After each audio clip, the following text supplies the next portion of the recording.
Hello and welcome to the Grand Line Review, your source for everything One Piece. Today we have a review of episode 875, A Captivating Flavor, Sanji's Cake of Happiness. And right from the beginning, I'm happy to report that this episode was pretty damn fantastic, actually. When this chapter came out in the manga, I loved it, but I was quite fearful that the anime may not do it justice, but I am more than happy to be proven wrong. It was a really great climax to Whole Cake Island, and nailing the musical segment at the end was so integral because it really effectively captures the bittersweet events of this arc. You know, Whole Cake Island isn't like most major arcs in One Piece. There was no triumphant victory here. Yes, there was some victory, but mainly just chaos and loss. And having the main antagonist sing a euphoric Disney number is a great way of conveying that, and the anime went pretty all out to make sure that it was every bit as magical as it should be. In fact, most of the musical sequence was very much anime original material, and there were some great additions like Mother Caramel moving in the picture frame, and the end of the number in which Big Mom chomped down on the Sunny. And it just had this wonderful air of Broadway quality about it, but in a very appropriately dark and twisted context. Kind of like a song from Sweeney Todd, you know? Managing to be simultaneously triumphant and yet grotesque. But yeah, the song was just brilliant, as was the direction of the entire sequence, and you can also tell that the animation stepped up significantly as soon as it began. So I'm really glad that Toei didn't completely blow their load on the Snake Man episode. I will say, however, that the intent of the ending is probably lost in the episode, that being the final shot of the tattered Straw Hat Jolly Roger in the water. In the manga, that was the final panel of the chapter, and it was a huge oh shit,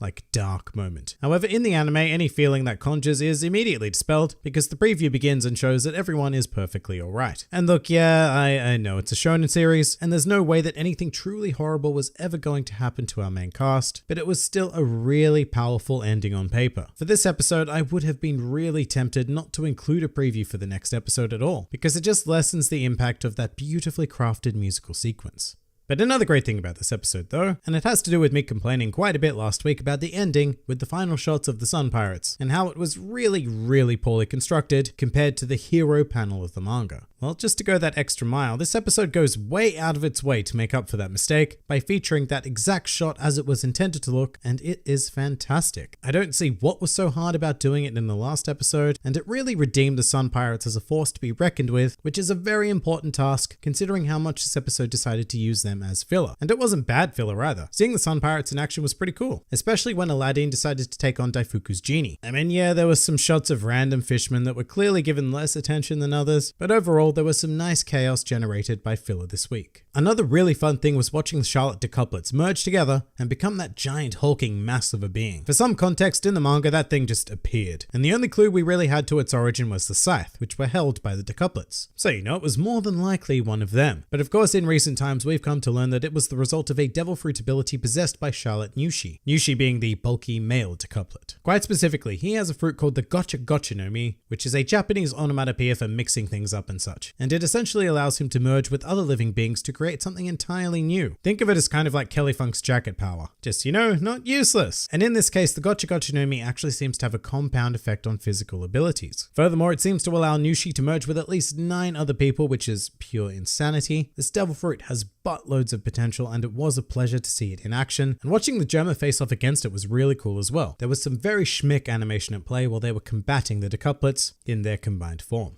The only real negatives I have in regards to the episode was the beginning. I still feel like it took entirely too long for Big Mom to start eating the cake. There were a lot of painfully lingering shots, and it's just not really in character for Big Mom to take her time when the thing she desires most in the world is right there in front of her. I mean, in the manga, the very first panel we saw of her was a ravenous shot of her stuffing her face with cake, like she'd begun before we even started the chapter, which is much more reflective of her childlike impatience. Also, one more weird negative was it just me, or were the sound effects of Big Mom stuffing her face with cake kind of really squishy and unappealing. Like, it didn't sound at all delicious, but more like shoveling a pile of mud onto another pile of mud. It's definitely a minor complaint, but I bring it up because the entire point of this sequence is to convey to the audience just how out of this world delicious the cake is, because nobody except Big Mom is going to taste it, so she's very much our vessel into understanding Sanji's incredible masterpiece. So the sound effects of eating didn't help that for me, but meh. Overall, this episode was great though. Once again, it only adapted a single chapter, but with material like this, the potential to construct a fulfilling and well-paced episode is there. There is a lot of talent on display in this episode, and just as I said with whatever the Snake Man episode was, it really gives us a glimpse of what Toei could be capable of if they, Shueisha and Fuji TV, were able to change business models into something that focuses more on creative integrity rather than endlessly pumping out weekly episodes.